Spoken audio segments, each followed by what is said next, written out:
Use integration by parts to find an antiderivative of the arcsine of x. In other words, we're trying to find the indefinite integral of arcsine of x.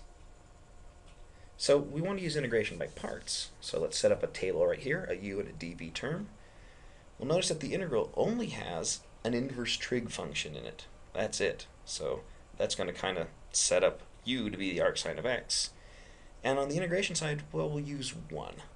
So we differentiate. We're going to have 1 over the square root of 1 minus x squared on the left. We integrate here. We're going to have an x on the right.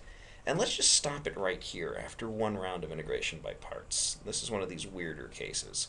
So we have our arrows, label them with a plus and a minus and an integral, and we'll read off our integral. So we'll have the positive arrow, positive arcsine of x times x would be the first term, and then our negative arrow minus the integral of 1 over the square root of 1 minus x squared, the first term, times x dx.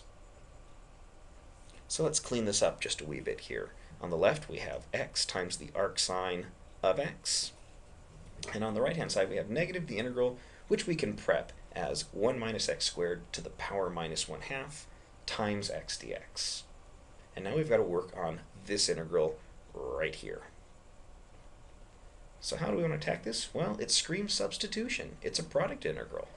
So we let u be 1 minus x squared, du dx is equal to negative 2x dx. Oops, so there, I've already multiplied through by the dx. Divide both sides by that negative 2, getting a little ahead of myself there, and we'll have minus 1/2 du is x dx. And the question is, does this fit? Well, it fits right there. So let's see, we're going to have the new integral. We replace that to get negative 1/2 du. The first term can be replaced with a u to the power minus 1/2, and we're good to go.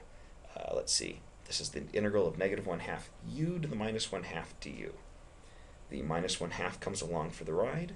Anti-differentiate u to the minus 1/2, we up it by 1 to get 1/2, and divide by 1/2 or multiply by 2.